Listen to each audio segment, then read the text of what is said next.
Eram maus homens e grandes pecadores contra o Senhor. Então eles sabiam o que eles estavam fazendo, que era amar os olhos do Senhor. Então todo pecado nós sabemos que leva a primeira coisa que o pecado faz, que é uma das coisas piores, a morte espiritual, que é o afastamento de Deus. É uma das coisas piores. Porque sem Deus a gente não é nada. O afastamento espiritual, a morte espiritual já é o ápice da destruição humana. É você se afastar literalmente de Deus, se distanciar da presença de Deus, distanciar da vontade de Deus, deixar com que o inimigo governe a sua vida e não Deus. Prepare o seu coração. Deus tem uma palavra para você. Com Rodrigo Farias, no canal Discípulos Anônimos. Sou grato a Deus por mais uma oportunidade. Hoje é a lição de número 5. O título da lição é o Juízo contra Sodoma e Gomorra. Aqui nós já temos a título de lição quando fala sobre juízo. Às vezes a gente tem uma concepção de que juízo seria um julgamento, né? Uma sentença, uma definição.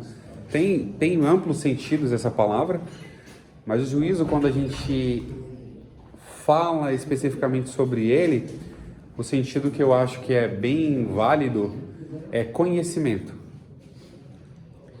Quando você tem juízo sobre alguma coisa, por exemplo, eu tenho um processo e eu mando para o juiz, ele passa a ter o juízo, ou seja, o conhecimento daquele processo, e com esse juízo ele vai fazer o quê? Ele vai julgar aquela causa e vai julgar de acordo com o seu entendimento, com o seu intelecto.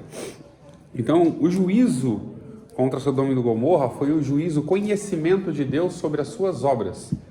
As obras eram más. E as suas obras más, o cheiro das suas obras más subia até as narinas de Deus, no exemplo humano de se dizer, apesar que tem versos que falam sobre isso. Então, ao chegar essas más obras, iniciou-se o processo que nós chamamos o processo de intercessão. Para a gente iniciar aqui, antes de dar o pontapé inicial, os irmãos sabem a diferença, o que é uma intercessão, né? Todos sabem. Alguém quer pontuar alguma coisa aqui? O que seria uma intercessão? Por uma pessoa. Isso, alguém? Interceder você mesmo, você interceder pelo seu próximo. Sim. Alguém tem alguma coisa a mais para pontuar? Isso é intercessão. Intercessão basicamente seria isso. É você esquecer um pouco de você e orar por alguém. Interceder. Você vai buscar a Deus por alguém.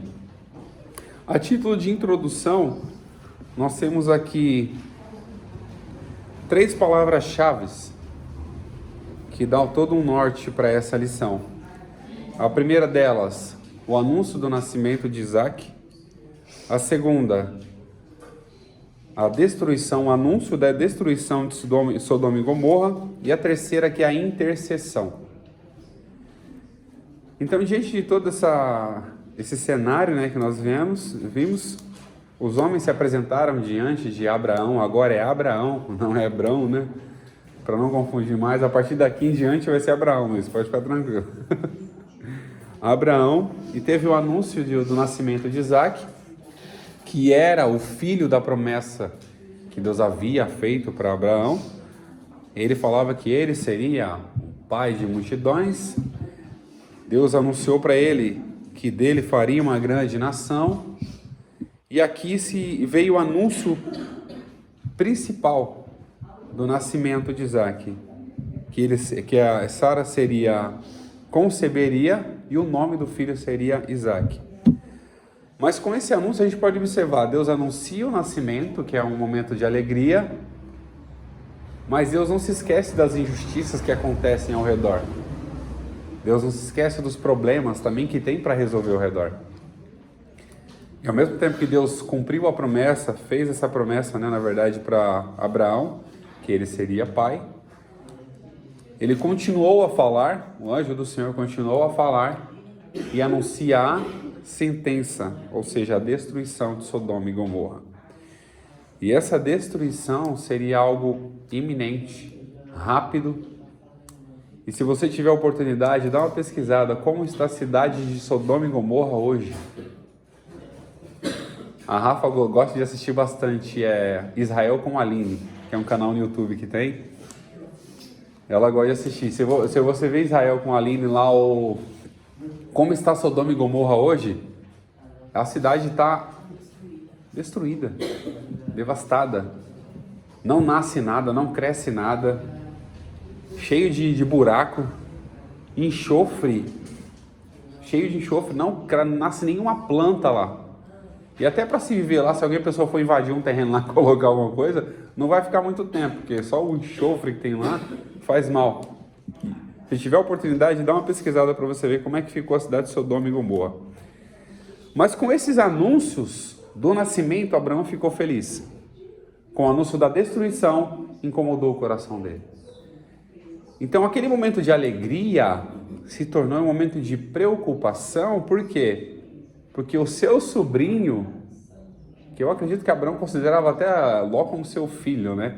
Que vai levar o sobrinho junto, fez com que ele lembrasse quem é que estava lá na cidade. E por que Deus enviou o anjo para poder anunciar para Abraão? Porque sabia também que existia justos naquela cidade. Não era a cidade toda, não era 50, não era 45, não era 40, não era 30, não era 20, nem 10. Porque se fosse 10, Deus não teria destruído a cidade. Mas a gente sabe que saíram poucos de lá, poucos justos. E ainda alguns dos justos que saíram ainda olharam para trás. Então a cidade seria preservada se tivesse mais homens justos. Para quê? Para poder fazer o trabalho de evangelização, de conscientização, para explicar para as pessoas que aquilo que eles estavam fazendo era pecado diante dos olhos do Senhor. Mas poucas pessoas ali seria muito difícil. E a intercessão de Abraão foi justamente para que não destruísse o justo com o ímpio. Vou fazer uma pergunta, na opinião dos irmãos, Deus destruiria o justo com o ímpio? Deus destruiria o justo juntamente com o ímpio? Uma cidade toda se tivesse justos? Se fosse para destruir, ele tinha deixado o Abraão lá. No Novo Testamento tem uma alusão que Jesus fala, né, a respeito disso. Só que contando de outra forma, a respeito do joio e do trigo. Queriam arrancar tudo, né? Foi melhor de forma alguma. Se quer ser justo, eles separam, né? Do joio e do trigo. Deus não faz para ele. Se Deus destrói o justo com o ímpio, nós vamos colocar Deus numa situação de injustiça. Mas o nosso Deus, ele é justo. Além de ser justo, ele é misericordioso, compassivo. E quando fala sobre essa intercessão que nós vamos ver agora, a visita, né, dos anjos, nós observamos que Deus é longânimo. Um Deus todo-poderoso para ouvir Abraão e com toda a sua ousadia, pergunta se tivesse 50 justos, depois pergunta se tivesse 45, e depois vai 40, 30, 20, 10... Deus é longânimo, ainda deu a oportunidade de ouvir ainda Abraão, a intercessão de Abraão, mas a sua sentença seria sobre a impiedade. A sua sentença seria sobre aqueles que cometem impiedade. Porque nós sabemos que de Deus ninguém se zomba. De Deus não se deixa escarnecer. Tudo que o homem plantar, isso ele colherá. Ele ceifará. Então o primeiro tópico aqui que a gente tem, os anjos visitam Abraão. Abraão recebe a visita dos anjos do Senhor. Aqui são, para não confundir muito, né? Aqui são 3 homens que a Bíblia apresenta, né? São 3 homens. Lá na frente, quando vai visitar Ló, são 2. Eu fiz na hora da leitura, eu acabei me confundindo. Falei, peraí, na Bíblia aqui fala 3, depois lá fala 2. Aí eu fui ver que eram histórias diferentes. Então aqui tem o capítulo 18, né? Teve um momento glorioso na vida de Abraão, que foi o quê? O anúncio do seu filho, o nascimento. Porque ele Naquela época era muito importante que tivesse herdeiros, né, descendentes, para que pudesse continuar a linhagem da pessoa. Ainda que hoje não tenha tanta essa ênfase, né, mas antigamente era necessário, eles tinham isso. Eu preciso ter um filho para continuar a minha linhagem. Então Abraão era algo muito importante para ele ter um filho, ter uma pessoa, ter um herdeiro, né? De todas as coisas que ele poderia ter, não só o comportamento. Eu sempre digo que para a gente como pai e mãe, nós não temos que formar apenas herdeiros, nós temos que formar sucessores. E existe a diferença entre herdeiro e sucessor. O que o herdeiro recebe? A herança. E o sucessor, ele sucede, ou seja, ele se coloca no lugar. A mesma coisa ou coisas diferentes, mas no mesmo sentido, ele vai continuar fazendo. Nós observamos isso, Abraão, Isaac, Jacó, entre outras pessoas que continuaram a linhagem como sucessores. E nesse anúncio de uma coisa boa, isso é algo interessante que as pessoas hoje em dia ensinam em cursos, né? Aquelas palestras, ensinam antes de você corrigir alguém ou trazer uma notícia ruim, primeiro você dá uma notícia boa para ela ou a elogia. Se você chega para já corrigir a pessoa de imediato ou já trazer algo ruim, vai ser um impacto muito grande. Vou dar um exemplo aqui, eu chego para o Delan, você é uma pessoa abençoada, maravilhosa, eu vejo todo o trabalho que você faz, mas você precisa melhorar nisso. Olha só, você já preparou o seu coração para receber o quê? Uma crítica depois. Você prepara o seu coração. Então Deus fez isso através dos anjos que ele enviou, preparou o coração de Abraão para não ser um impacto muito grande para ele, uma notícia ruim. Falou, você vai ter um filho, o nome vai ser Isaac. E depois ele fala, agora vai ser a destruição de Sodoma e Gomorra. Ele lembrou o quê? Ixi, Ló está lá em Sodoma e Gomorra. E agora, o que vai ser? Eu vou seguir por partes aqui para a gente não... Aqui traz uma observação que os anjos apareceram quando o dia estava aquecido. O escritor ainda traz essa observação quando o dia estava aquecido. E traz uma interpretação de que aconteceu durante o meio-dia ou durante a metade do dia, naquele sol rachando, queimando tudo. Aquele sol ardendo.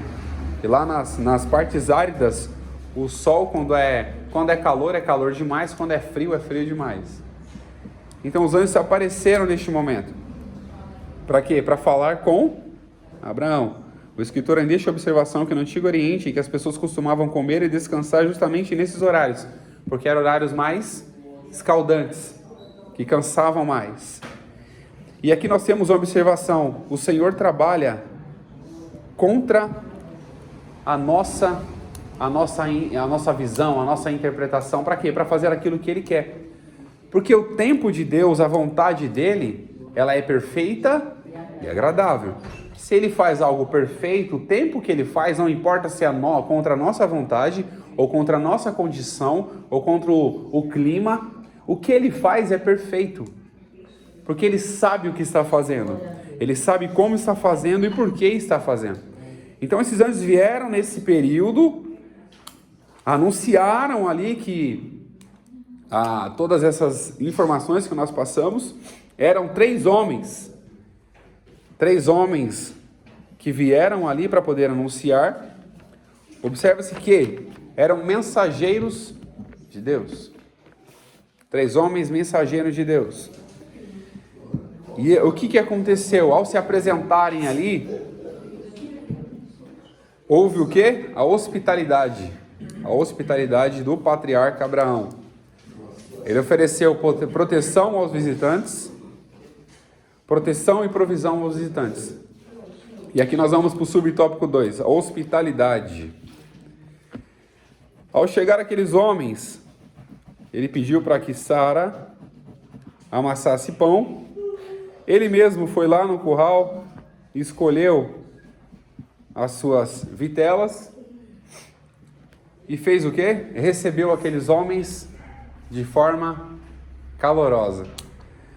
Aqui nós temos uma observação que nos ensina a ser bem receptivos. Mas eu vou fazer um adendo aqui, que antes de sermos receptivos com os de fora, precisamos ser receptivos com o de dentro. Muitas pessoas fazem aquela mesa, coisa mais linda, quando vem alguém de fora. Mas quando você vai comer, você pega um copo descartável, o prato mais feio que tem, para poder se alimentar. E quando vem alguém de fora, você pega aquela melhor louça que você deixou guardada há 10 anos, desde o primeiro que você recebeu de casamento, pega aquela louça mais bonita e coloca. Nós temos que ser receptivos com o de dentro de casa. Formar aquela mesa bonita. Eu fui para Paraná uma vez, achei interessante. Um tio meu, quando é toda manhã, ele pega lá o pão, pega o chocolate, pega o leite, forma a mesa, coloca todas as coisinhas, coisa mais linda da mesa, para todo mundo tomar café da manhã, depois tira a mesa e guarda as coisas. Isso é ser receptivo com os de dentro. Porque muitas pessoas até dizem, né, você vai fazer mesa para os de fora, ou fazer, apresentar para as pessoas algo que você não é. A gente precisa aqui se apresentar primeiramente dentro de nós e para os da nossa casa. Então é importante para a gente antes ser receptivos com os de fora, ser receptivos com os de dentro. Porque eles que aguentam a gente todos os dias. Por exemplo, a esposa que aguenta o marido todo dia. É o marido que aguenta a esposa todo dia. É? Não é? É o pai e a mãe que aguenta as crianças todo dia fazendo barulho. Então a gente tem que ser receptivo com os de dentro. A gente grita, a gente trata bem os de fora, mas os de dentro é só chicote. A gente fala manso com os de fora, mas com os de dentro é só gritaria. A gente oferece o melhor para os de fora, mas para os de dentro é o pior. Então é importante para a gente rever esses detalhes. Ser hospitaleiro, ser receptivo com pessoas é muito importante. Mas temos que também ser construtores receptivos dentro do nosso lar.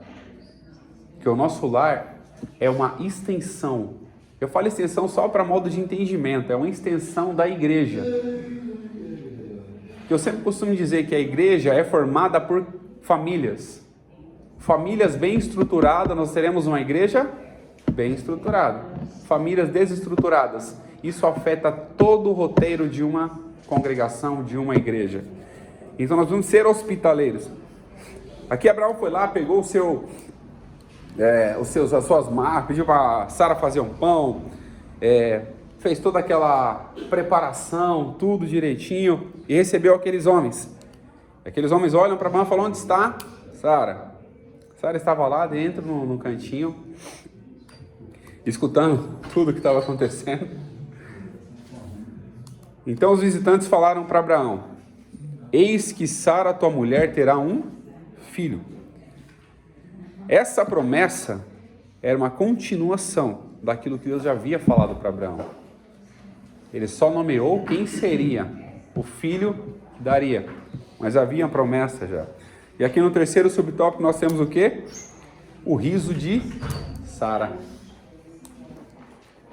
Ao ouvir que teria um filho, Sara riu, ou seja, sorriu. Porque quando a gente dá risada, ou a gente está feliz, ou a gente está sendo sarcástico. Será que ela riu de alegria?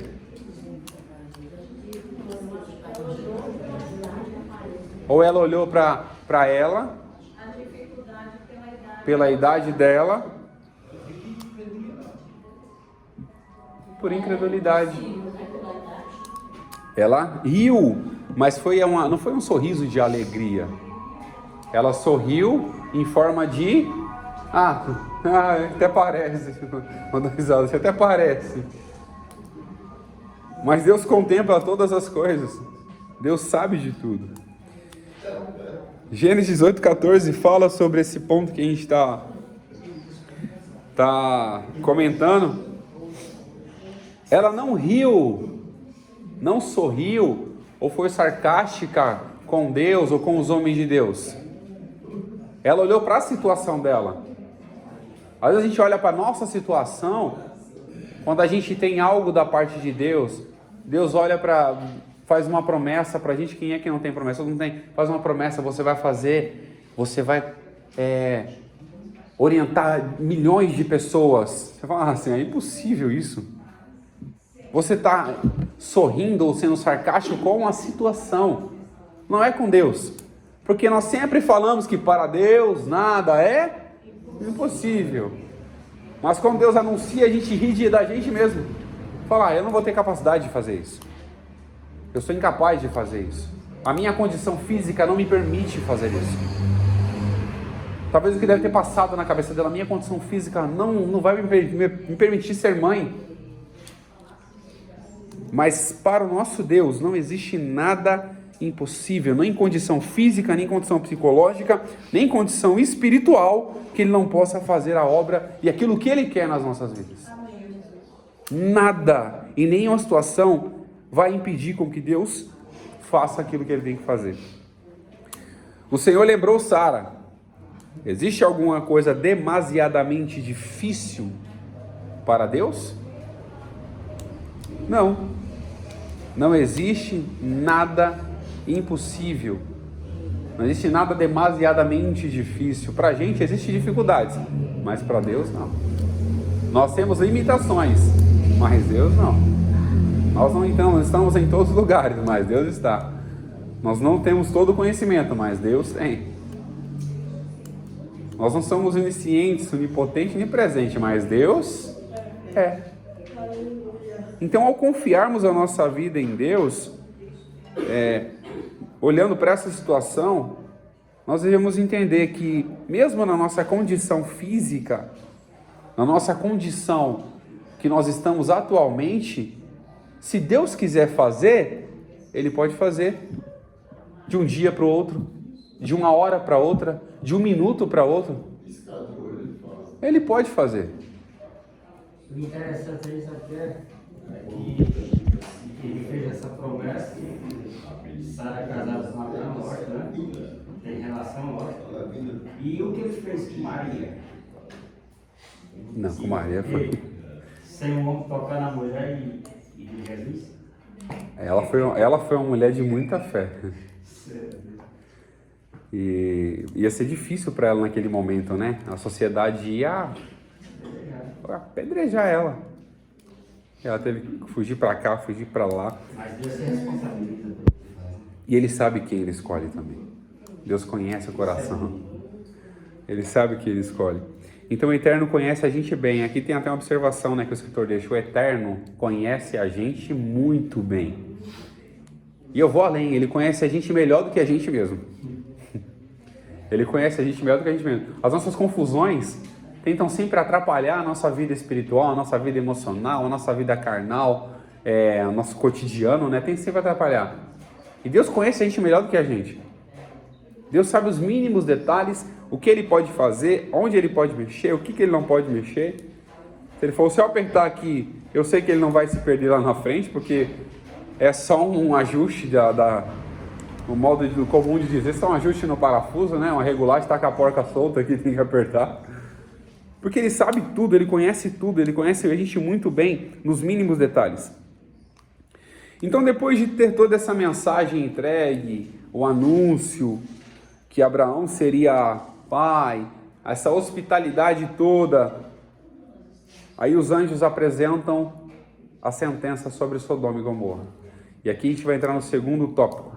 Deus anuncia os seus planos a Abraão, o anúncio da destruição. O anúncio da destruição,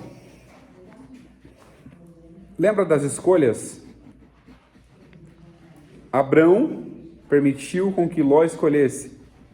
Ele escolheu aqueles lugares bonitos, aqueles lugares floridos, cheios de coisas aparentemente boas. A gente tem que tomar muito cuidado com aparência. Nem tudo que é aparente é. As aparências, tem até um ditado que fala que as aparências enganam. Nem tudo que reluz é ouro. Ditado também, nem tudo que reluz é ouro. Nem tudo que brilha, que às vezes a pessoa pode se banhar a ouro. Nós temos que tomar muito cuidado com as aparências, isso desde lugares até pessoas. Temos que ter muito cuidado nós como cristãos, com movimentos que aparecem, surgem no decorrer da nossa história, movimentos neopentecostais, pessoas que se apresentam como pseudo-profetas. Nós temos que ter muito cuidado com isso, porque as aparências trazem muitas informações que não são verdade em seu conteúdo. Sim, porque a gente não vai conhecer algo sem ter o quê? Acompanhar ali, ter uma experiência. Eu não posso falar, por exemplo, de uma cidade, se eu nunca fui naquela cidade, ou se pelo menos eu não acompanhei algo sobre aquela cidade. Então eu tenho que ter a experiência. Então a escolha de Ló foi o quê? Aquelas campinas, aqueles lugares bonitos. E Abraão ficou com o quê? Com a promessa. Nós sabemos que a promessa seguem aqueles... Não é a gente que vai seguir a promessa. É a promessa que vai acompanhar. A gente quer perseguir tudo, a gente quer alcançar o mundo, a gente quer correr atrás de tudo. A gente quer ser importante, a gente quer alcançar isso, quer alcançar aquilo, quer tudo na nossa vida. Mas se a gente confiar em Deus, já é a única coisa maior, poderosa e suficiente para a gente alcançar a nossa promessa. A confiança em Deus. Porque Ele sabe a nossa necessidade, sabe o que nós precisamos, e Ele nunca vai dar nada além daquilo que nós precisamos. Porque Ele sabe o que Ele pode colocar nas nossas mãos e o que Ele não pode colocar. Ele sabe o que pode fechar, a porta que Ele pode fechar e a porta que Ele pode abrir. Ele sabe o que Ele pode colocar na responsabilidade para nós e também sabe o que Ele pode tirar das nossas mãos. Ele é conhecedor de todas as coisas. Então lá naquela cidade, ao anúncio da destruição de Sodoma e Gomorra, eu até tentei pesquisar, o significado, que às vezes tem cidades que têm significados, nomes, mas eu não encontrei muita coisa em relação a Sodoma e Gomorra. Se alguém quiser comentar alguma coisa sobre os nomes, Luiz que é fluente em hebraico, aí, grego, aramaico. Os nomes das cidades, eu não encontrei significados, mas nós observamos que eram cidades muito devastadas pelo pecado. As pessoas faziam aquilo que bem entendiam, faziam aquilo que agradavam aos seus olhos. Aquelas pessoas comiam, bebiam, se prostituíam, faziam aquilo que era desagradável aos olhos do Senhor. Por que desagradável? Deus tinha dado uma ordenança, que eram os mandamentos. Por quê? Por causa do homem, Deus teve que criar os mandamentos para poder organizar a sociedade. E nós sabemos lá, não matarás, não prostituirás, não farás outros deuses diante do nosso Deus, não farás para ti imagem de escultura, nem semelhança do que é em cima no céu, nem embaixo na terra. Então, Deus tinha essas ordenanças, mas muitas pessoas não tinham a observância quanto a essas condições. Eu deixo uma pergunta aqui. Sodoma e Gomorra conhecia as ordens de Deus? Os mandamentos de Deus? Não conhecia não, mas provavelmente tinha alguém que tinha alguma posição de Deus ali. Porque se Deus se encontrar aquele pecado, porque eles tinham culpa. Então, eles conheciam. Não diretamente, porque Moisés determinou aquelas leis lá. Aquelas leis não estavam escritas para eles, sabe? Com certeza. Sim. É isso que eu estou falando. Sim. Mas de alguma forma eles conheciam. Porque... Esses mandamentos existem as leis morais, né? Sim. Cada um já nasce com ela. Sim, as leis morais. E nós observamos que se nós falarmos que eles não conheciam, não tinham o mínimo de conhecimento, nós estamos colocando também Deus numa situação de injustiça. E a conduta também, né, de Ló e os demais que conviviam no ambiente. Percebia pela diferença, pela conduta também. Sim. Porque todo mundo conhecia a cidade, provavelmente não se sabe a quantidade de habitantes que tinha, Mas quando Ló chegou para lá, todo mundo observou que o comportamento de Ló era diferente dos outros. Era diferente.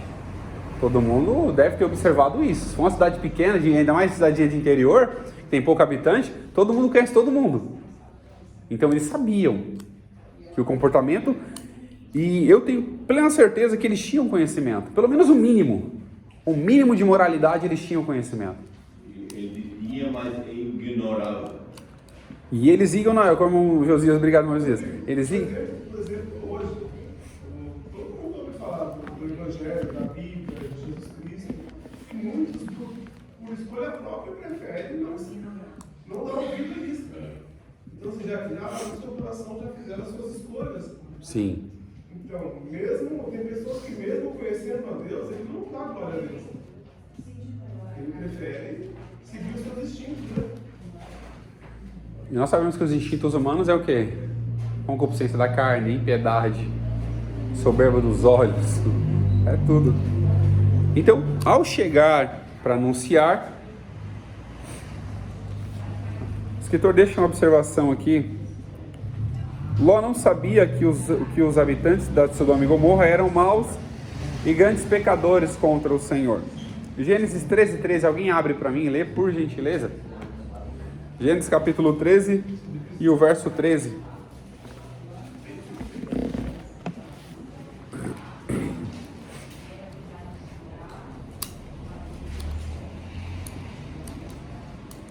Quanto isso? Eram maus os varões de Sodoma e grandes pecadores contra o Senhor. Obrigado. Eram maus homens e grandes pecadores contra o Senhor. Então eles sabiam o que eles estavam fazendo, que era amar os olhos do Senhor. Então todo pecado nós sabemos que leva a primeira coisa que o pecado faz, que é uma das coisas piores, a morte espiritual, que é o afastamento de Deus. É uma das coisas piores, porque sem Deus a gente não é nada. O afastamento espiritual, a morte espiritual já é o ápice da destruição humana. É você se afastar literalmente de Deus, se distanciar da presença de Deus, distanciar da vontade de Deus, deixar com que o inimigo governe a sua vida e não Deus. Porque é Deus que tem que governar a nossa vida. E o Senhor revelou a Abraão o seu plano. Olha só, um Deus todo-poderoso envia mensageiros para revelar para um homem os seus planos. Você tem ideia disso? Deus Todo-Poderoso envia mensageiros para revelar para um homem os seus planos. E tem uma observação aqui que eu quero falar. Não que Deus não possa fazer, mas Deus é organizado no que faz. Ele não vai fazer nada sem antes comunicar a nós o que Ele vai fazer. Ele não vai ser injusto com a gente. Ele não vai ser apressado em destruir a gente sem dar oportunidade para a gente poder mudar. Pela longanimidade de Deus. Ele é longânimo. Ele espera que a gente mude, ele espera que a gente seja diferente. E você acha que ele não fez isso com Sodoma e Gomorra também? Sim. Ele esperou com que a cidade mudasse. Ló, acredito que morava lá já há muito tempo. E Deus está dando oportunidades. E nós sabemos que essa geração que nós vemos hoje, não diferente das antigas, a única coisa que muda é que são mais públicos as coisas ruins que faziam antes. Antes não tinha internet para poder divulgar. Eram coisas ocultas. Então essa geração está cada dia mais se afundando. E Deus está avisando, Deus está alertando. Quem é que nunca, por exemplo, antes mesmo de ser convertido, nunca tinha ouvido falar que Deus era poderoso para salvar e Jesus é poderoso para salvar a nossa vida? Quem é que nunca tinha ouvido falar de Jesus? Mas o nosso coração era resistente para poder mudar. Então, quanto mais resistente nós formos para mudar, e isso não é só para a questão de fora, tá? Às vezes Deus quer fazer mudança na nossa vida como cristão, e nós somos resistentes à voz de Deus. E não deixamos que Deus faça as mudanças que Ele quer fazer. Me faz recordar que eu comentei ontem, na casa de alguns irmãos, que nós somos vasos de barro. O que é um vaso de barro? Quem é que faz o vaso de barro? Quem é que molda o vaso de barro? É o oleiro. É o oleiro. Sempre confundo essa palavra, né? Olheiro. Olheiro é aquele que olha. Oleiro, aquele que cuida do vaso. Nós somos vasos de barro. Então, pelo fato de sermos vasos de barro, nós temos as nossas fragilidades e a nossa dependência. O vaso depende do oleiro para ser formado. O vaso depende do oleiro para ser colocado na estante. O vaso depende do oleiro para saber o que ele vai colocar dentro ou não, se é flor, se é objetos. E antigamente tinha bastante vaso de barro, né?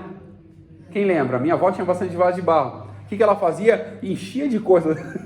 Era agulha, era prendedor de cabelo, enchia de coisa. Quem é que define o que vai colocar no vaso? É o dono do vaso. E nós, como vasos de barro, nós temos que ser direcionados por Deus para quê? Para que Ele faça a sua vontade em nossas vidas. E nós possamos ser guiados por Deus e sermos guiados pelo Espírito para fazermos a sua vontade. Aqui também cita um Salmo 25:14, alguém pode ler? Acho que foi justamente esse ponto que eu frisei, né, agora há pouco.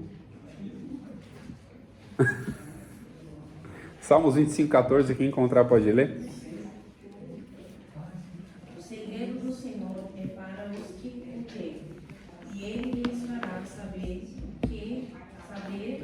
o seu conselho. Obrigado. Vamos lá? Então, depois de todos esses anúncios, Deus conversando os anjos conversando com Abraão, né?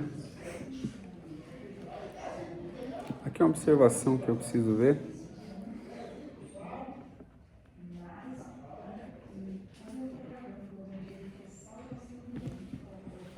Agora eu não me recordo que como os anjos que vieram encontrar com Abraão, se essa intercessão ele fez diretamente aos anjos ou foi depois que os anjos saíram ele começou a fazer essa intercessão. Luiz, me ajuda aí, Luiz. Pelo texto, dá para entender que foi... Dois foram para Sodoma e ficou só o Senhor. Pela família que veio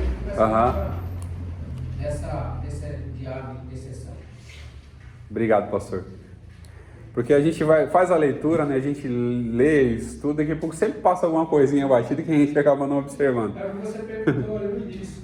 Você falou que estava em dúvida, porque quando apareceu o Abraão... Na leitura gerou aquela... Aí lá em Sodoma chegou só dois, porque um ficou para trás. E era o Senhor, ficou conversando com Abraão. Esse diálogo aí da intercessão. Então foi esse momento que houve a intercessão. A decisão de Deus já estava tomada, mas Ele queria dar a oportunidade para as pessoas poderem mudar. Há muitas pessoas que falam que Deus se arrepende, tem até um verso que fala sobre isso, mas dizer que Deus se arrepende, a gente está colocando Deus numa condição humana. Deus não se arrepende, Ele pode mudar o desígnio pelo nosso arrependimento. Ele pode mudar. Por exemplo, tem uma sentença de morte para mim. Rodrigo, você falhou, você errou, Deus vai te conduzir, Deus vai te levar. Isso faz a gente lembrar de Ezequiel, ou Ezequias, né? Rei Ezequias tinha uma sentença de morte. Põe a sua casa em ordem que você vai morrer. O que ele fez? Virou para o lado e orou. Deus se arrependeu? Não.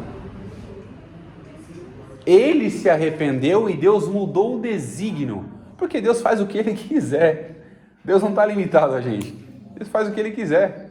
Se Ele quiser mudar aqui, quiser colocar esse prédio de cabeça para baixo, Ele coloca. Se Ele quiser tirar todo mundo daqui e colocar em outro lugar maior ainda e enxerga a gente, Ele faz. Mas, Rodrigo, o que causa isso? A misericórdia. O amor, né? Misericórdia, o amor. Porque nós, como pais também, às vezes nós pegamos os filhos e dá umas palmadas, dependendo de como eles exagem ali, a gente não faz. Porque o amor. Aconteceu algo interessante comigo esses dias. que a Rafa, ela tá numa fase de responder, né? 10 anos, chega para 11 anos, começa a respondona. Aí você pede pra fazer uma coisa, ela faz cara feia ou responde. Aí como tinha uma visita lá em casa, eu falei, ó, depois que a visita foi embora, mais tarde a gente conversa. Eu conversei? Não, eu fiquei com dó. Eu fiquei com dó depois.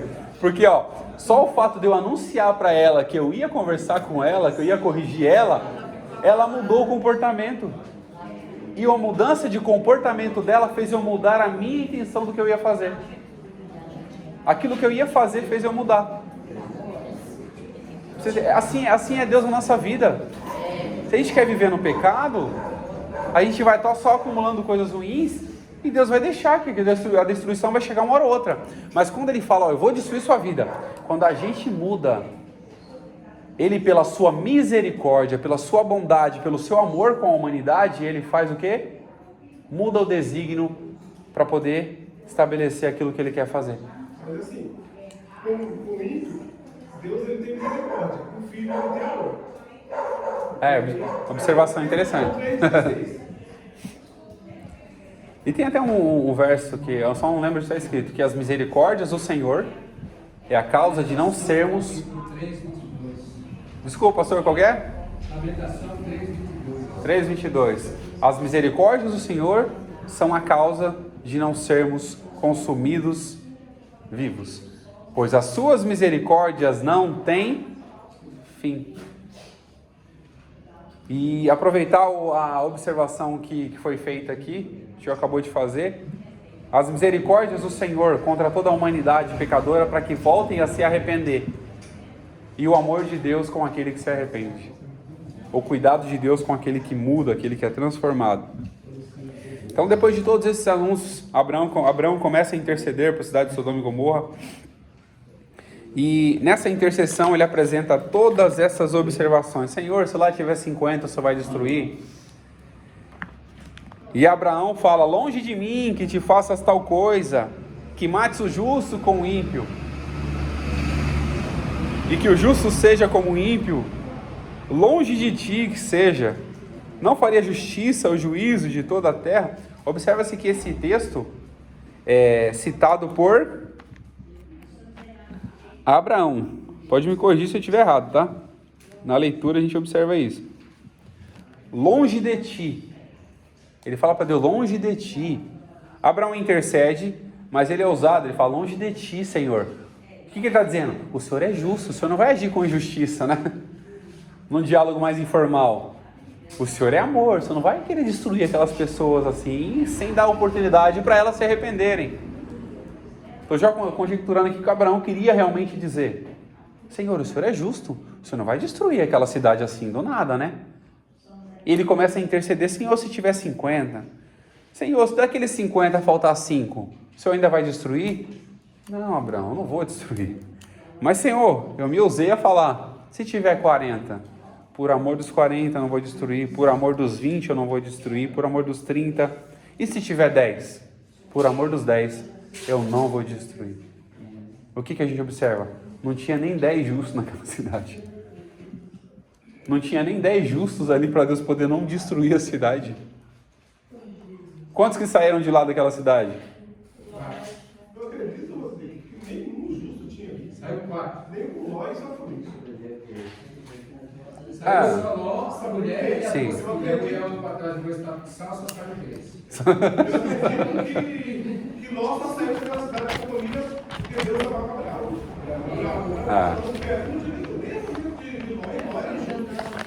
Depois do que aconteceu aquilo, a família se destruiu. É verdade. Tem uma visão semelhante que o irmão acabou de falar também. Em relação à família de Ló. Aí mostra mais ainda o amor de Deus. O coração dela ter ficado, acabou se endurecendo, né? Por causa dos bens materiais, da soberba.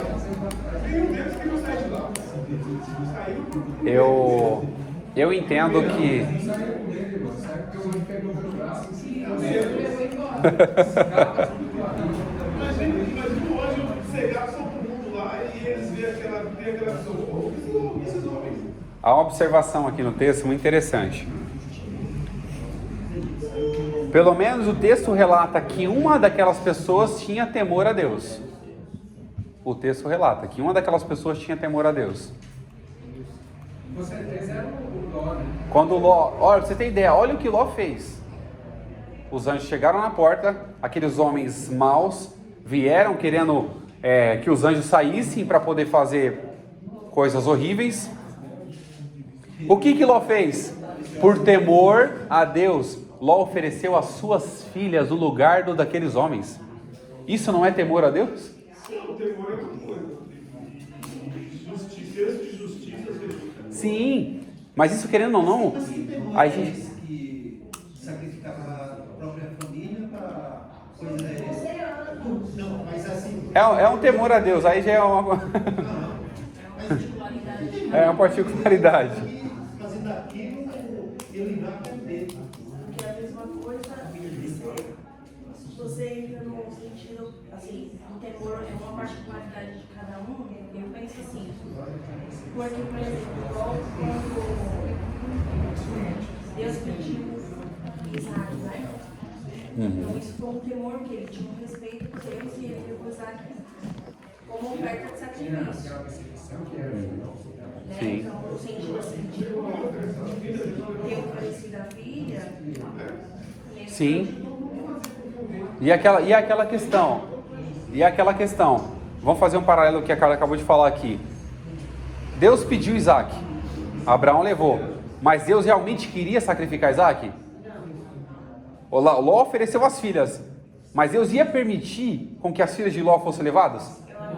Não. Deus não ia permitir. Ele tomou essa atitude porque ele sabia que eram os anjos do Senhor que estavam lá. Sim. Por isso que ele tomou essa atitude. E os anjos foram lá anunciar para Ló, para poder livrá-lo. Deus não livrou a cidade, mas livrou Ló da cidade. O que é Abraão? O questionamento de Abraão? O Senhor vai destruir o justo com o ímpio? E o que eu acredito? Se Ló não fosse justo, Deus não teria tirado ele de lá, ele teria morrido junto. Mas qualquer um também Não entendi. Não, aí os anjos foram lá livrar Ló. Foram anunciar para Ló. achou que já era justo. Mas também porque João praticava durante a vida, não, Ló praticava durante a vida dele lá. Então. Mas. Ela respondeu a mesmo. A Bíblia nos fala assim, ó, fugir da aparência do mal. Não precisa ser mal. Se você desconfiar que é mal, cai fora. Aí Ló viveu a vida toda em uma cidade promíscua. Você acha que a pessoa não se corrompe? A pessoa também fala, se afasta, sai dela. Sim. Mas tudo esse episódio que aconteceu aí foi por amor a Abraão. Sim. Por Abraão. Deus tinha tanto amor a Abraão, Deus tinha tanto zelo pela vida de Abraão, que revelou esse segredo para ele. Porque Deus poderia ir lá e a cidade de falar. E pela intercessão de Abraão também. Pela intercessão, pela misericórdia de Deus.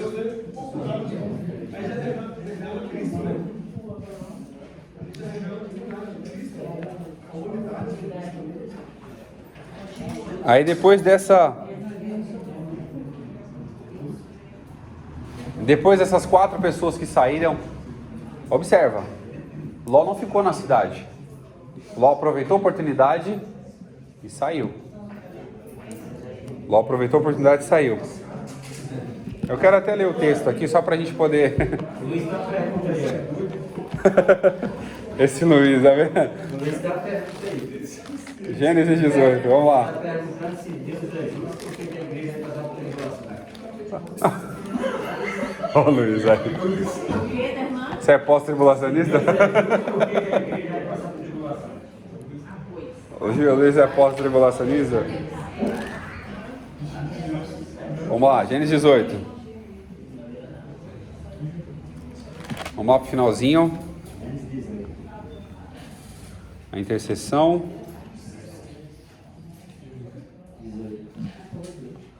É 19. Capítulo 19 de Gênesis.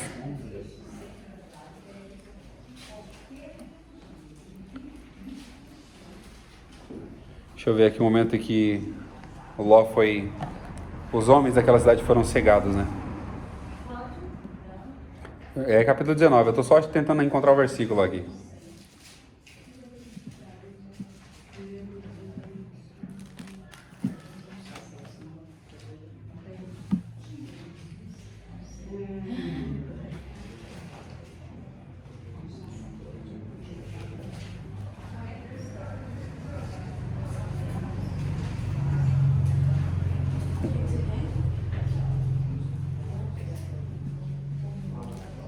Capítulo 19, eu estou tentando achar aqui, antes da destruição de Sodoma.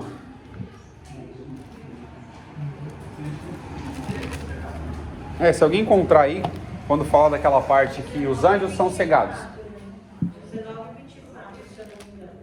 Não, um pouquinho antes, quando os anjos cegam aquelas pessoas que estavam lá fora.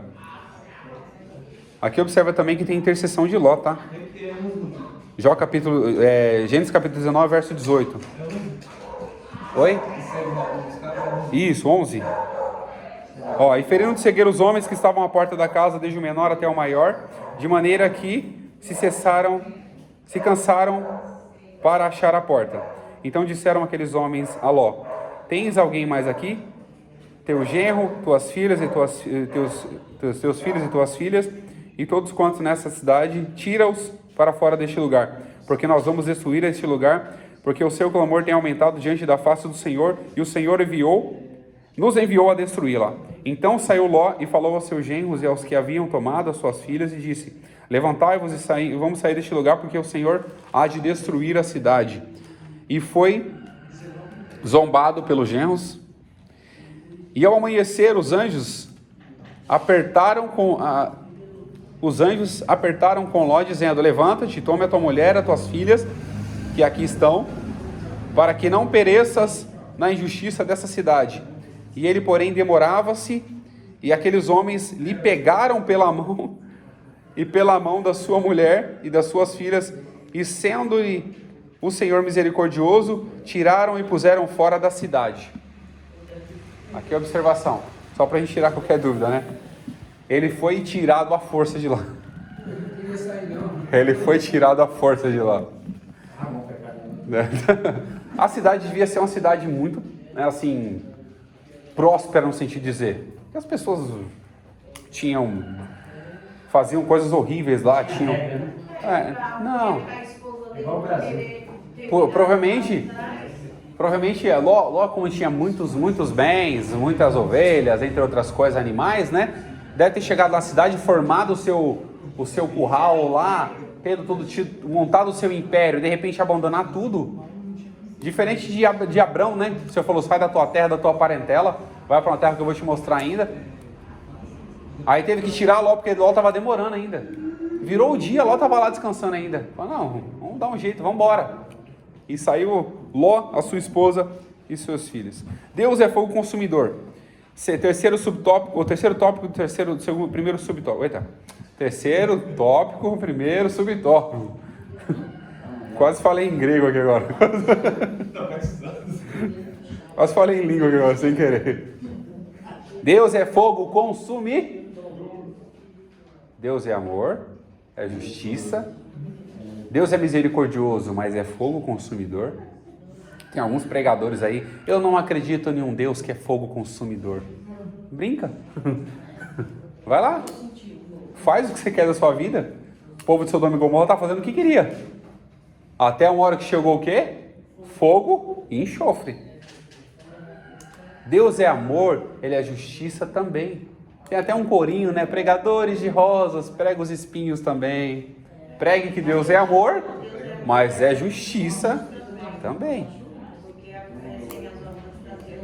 Ele vai justificar aquele que se arrepende, e vai agir com justiça, e vai condenar aquele que não se arrepende. Então, se você quer viver na sua promiscuidade, viva, mas saiba que Deus é fogo consumidor também. Deus destrói. É como um criador. Se ele quiser destruir a patente dele, quebrar tudo, ele quebra. Ele que criou. Então aqui Deus é fogo consumidor. Não podemos esquecer que o Eterno é amor, mas é justiça e ele é fogo consumidor. Ou seja, Hebreus capítulo 12, verso 28 e 29, se alguém achar, lê para mim, por gentileza. Hebreus capítulo 12, verso 28.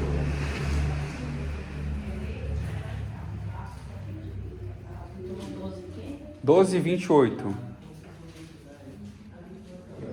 Pelo que tenho recebido que não pode ser abalado, e tenhamos a graça pela qual servimos a Deus agradavelmente, com reverência e piedade. Amém. Ou seja, servir a Deus. Complementar, cara. Servir a Deus. Servimos a Deus agradavelmente, com reverência e piedade. Reverência e piedade. Então, se a gente brinca, tem até um... Se Deus é fogo consumidor, quem briga com fogo, se queima.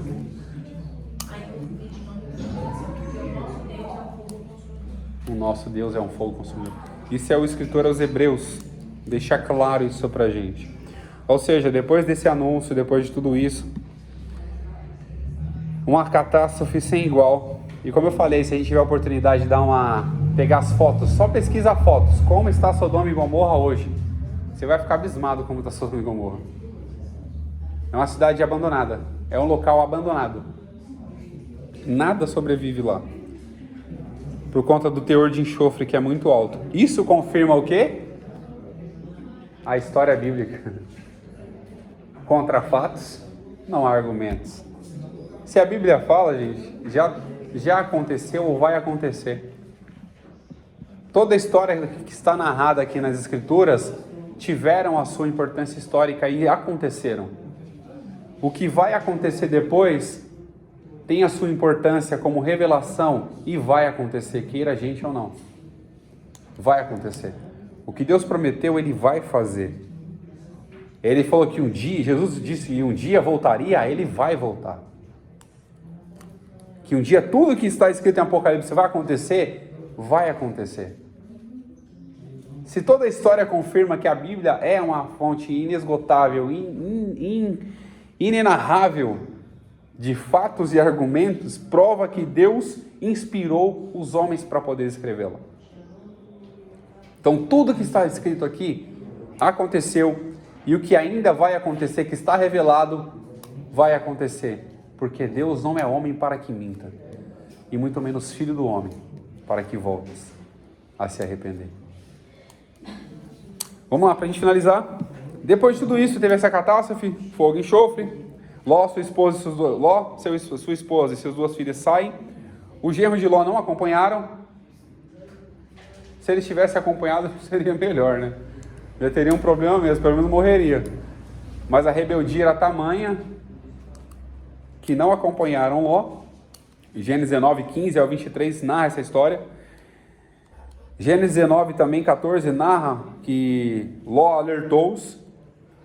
E quando saíram daquela cidade, qual foi a recomendação? Não olhem para trás.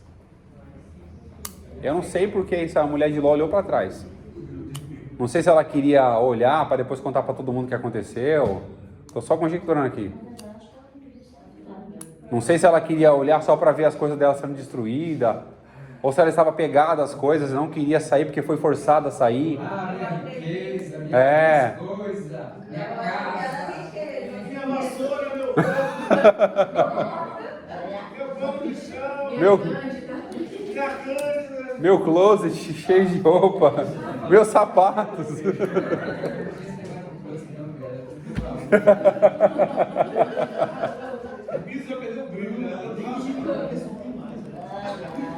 A minha casa.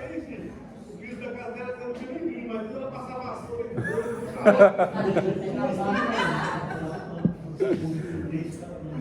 e E ao olhar para trás, ela se transformou em uma estátua de sal. esqueci a vassoura do lado errado. Esqueceram o rolo no lugar errado e voltaram para o lago. E a gente sabe Jesus falando sobre as riquezas, né? Ele fala, onde estiver o seu tesouro, aí também estará o seu coração. Acho que ela quis olhar para trás, meu tesouro vai ser queimado, o coração. E ela se tornou uma estátua de sal. E nós sabemos que o sal conserva.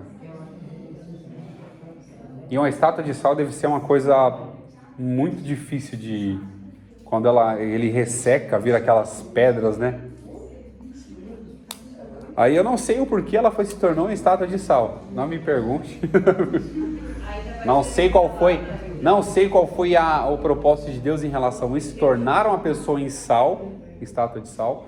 Mas tudo tem um propósito. Mas talvez era porque a sal da cidade era o sal, né? Não, antigamente, né? No entanto, quem é que sabe o significado de salário? Por que é salário? Era pagamento de sal antigamente. Era pagamento com sal. Porque era a forma de moeda, o comércio. Era moeda. Por isso que é sal. Salário. Saleiro, salário.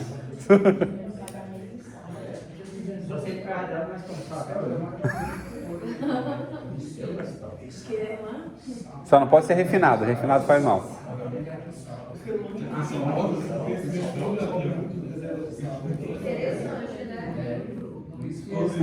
Ó.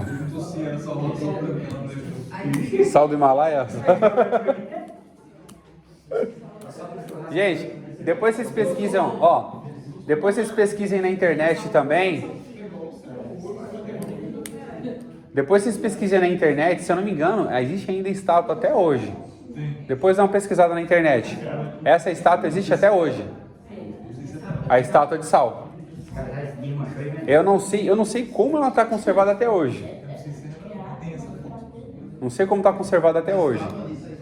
Dá uma pesquisada na internet. Eu vi um monumento que eles falam que eles apresentam, né? Os arqueólogos apresentam como ainda sendo a estátua de sal. Aí eu não sei se realmente é. Porque se existe realmente uma estátua no formato parecido com o deles. Então. Eles não têm certeza, mas eles acreditam que é. Sim. Então ainda há controvérsia em relação a isso. Mas isso, se existe ou não, a gente sabe que a palavra é verdadeira. A gente sabe que é verdade, sabe o que aconteceu. É só você olhar para a cidade de Sodoma e Gomorra. A gente sabe o que aconteceu e foi totalmente destruída. Então existe um problema. Porque a gente tem que viver piamente, piedosamente, viver se afastando do mal todos os dias. Porque essa mulher fugiu do fogo e enxofre, mas se perdeu se tornando uma estátua de sal, pela desobediência. Então não adianta a gente só ser obediente ali, apesar que ela nem foi obediente, né? Foi obrigado a sair da cidade. Não adianta a gente só ser obediente em alguns aspectos da nossa vida e não ser continuamente. A gente ser fiel só em alguns momentos da nossa vida e não ser continuamente.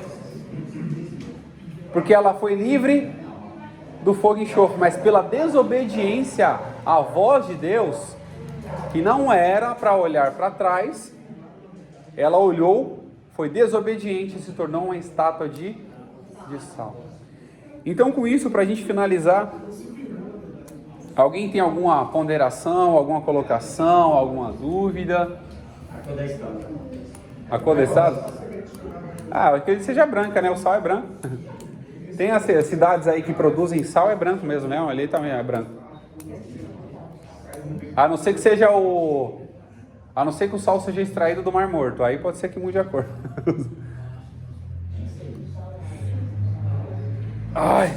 Vamos lá. Para a gente finalizar aqui, nós temos a bondade de Deus, a benignidade, dura para sempre, Salmo 136 primeiro, e a sua longanimidade e a sua misericórdia. Ou seja, Deus é longânimo, misericordioso e bondoso.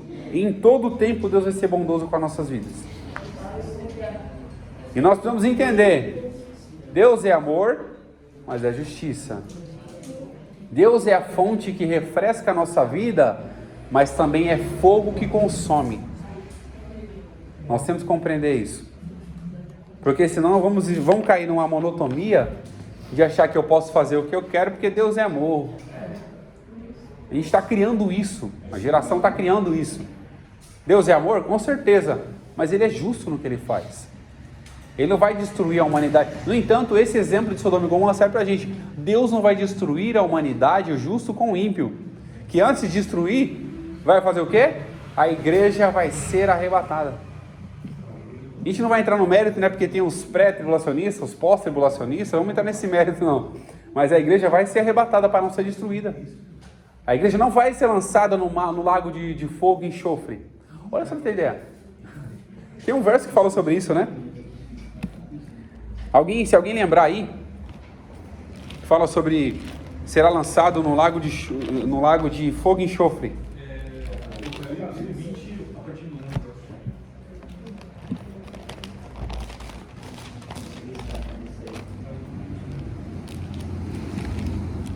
21, Luiz? Não, capítulo 20, a partir do 1. Essa é uma enciclopédia bíblica.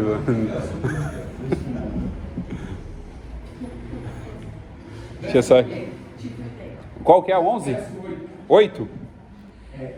E sairá a enganar as nações que estão sobre os 4 cantos da terra, Gog e Magog, cujo o número é como a areia do mar, para as juntarem em batalha.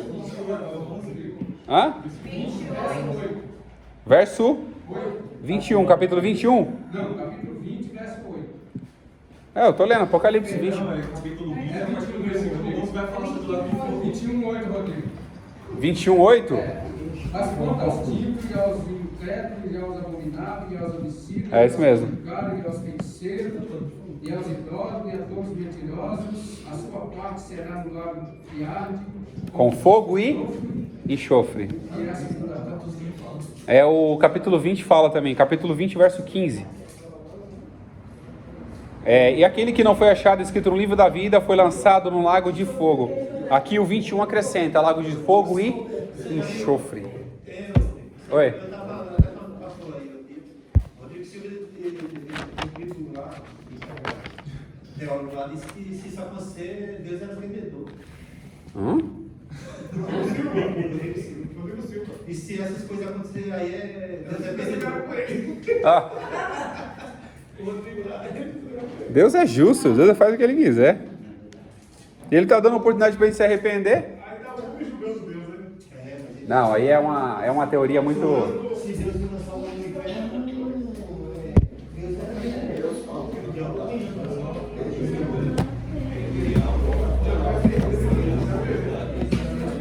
Irmãos, para a gente encerrar, que Deus abençoe a vida de cada um de vocês.